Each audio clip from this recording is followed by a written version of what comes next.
Vanuatu absolutely balled out today in Port Vila. What a performance. If you saw this game, please write down your reaction to this opener, Vanuatu against the Solomon Islands, because my goodness, was I incredibly impressed with how Vanuatu won this game. The Solomon Islands, one of the better teams in this region, but it was Vanuatu on home soil that were the clear better side in this matchup. And I mean, there were so many good things that we got to see from Vanuatu. That front four, and I got to pull up these guys because, this is the first time I'm seeing a lot of these players here. But my goodness, they were so active, so brilliantly going forward for the entire 90 minutes. The offense of Vanuatu was so entertaining to watch. Specifically, I need to highlight Spokey Jack, Tenene, Bong Kalo, and Sanyo, the number 9 striker. What performances from that front four from Vanuatu. In the first minute, it was actually Spokey Jack who was able to generate 2 huge chances that, let's be honest, he probably should have finished one of them.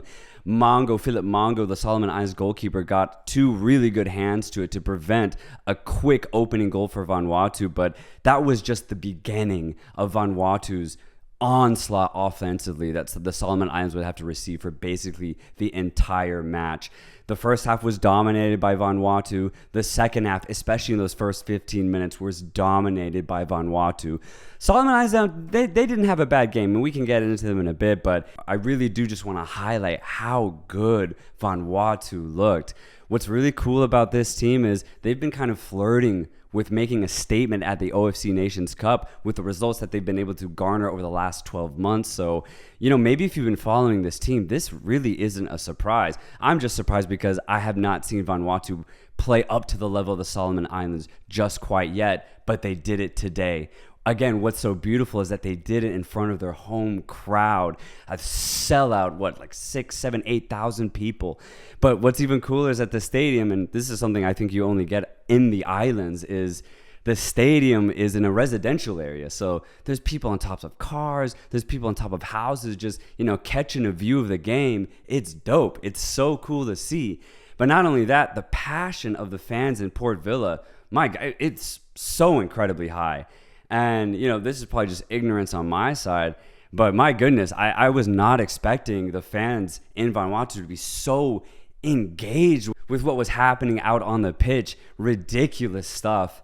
And it was super tense atmosphere, knowing what was at stake, right? Because with New Caledonia no longer being a part of this tournament, and that's really unfortunate, my regards to the whole country and people of New Caledonia, but with them no longer in Group A, this opener suddenly became a final.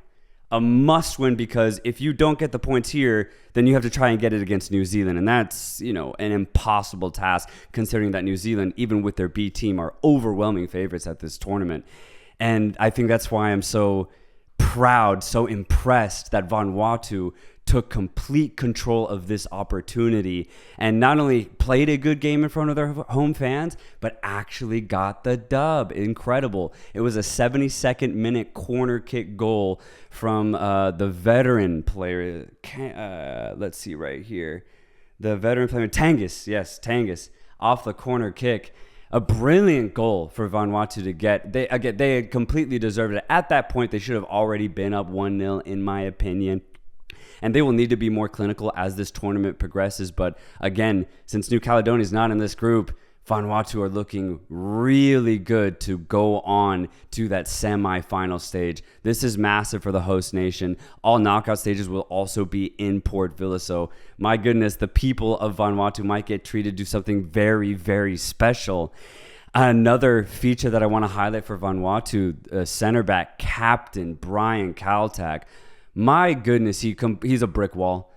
Dominated the entire game. The Solomon Islands simply could not get past him. He's quicker, he's stronger. He's also pretty skilled on the ball, the current A-League champion.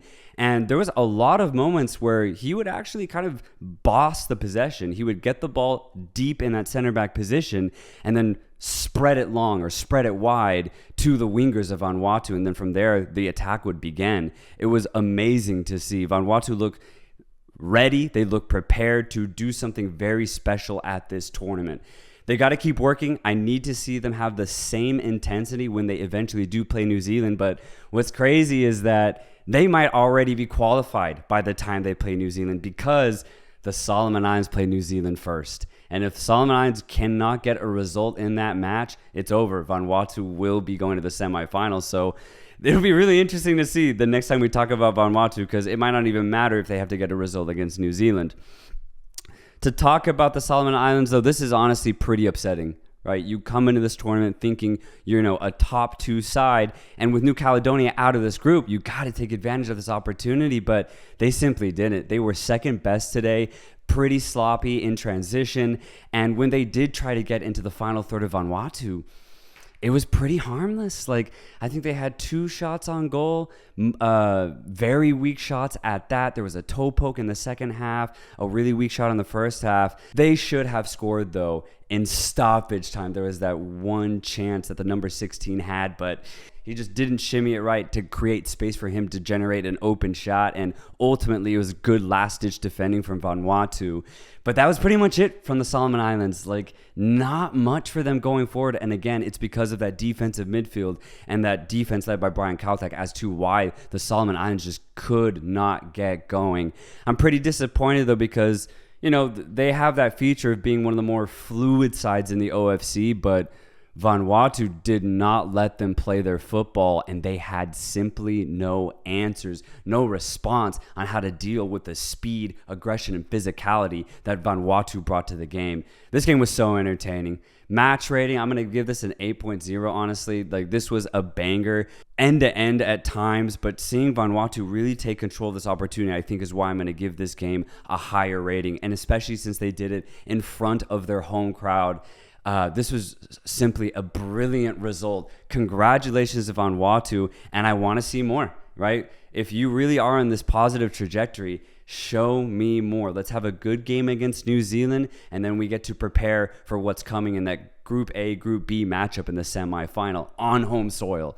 This is such a cool opportunity, and look, they're playing good football, so anything can happen, I think, in Vanuatu this year, the 2024 OFC Nations Cup. We'll be keeping up with all of the OFC action. Also, just note that we are celebrating Producer Rudd's birthday tomorrow, so I do want to give you all a heads up. The content for match day 2 at the OFC will be a bit delayed, but hey, everyone, please give Producer Rudd a big happy birthday. Let me know what you think about Vanuatu, how their prospects are looking. What do you think about the Solomon Islands too? This is a pretty disappointing loss for them. Can they bounce back against New Zealand?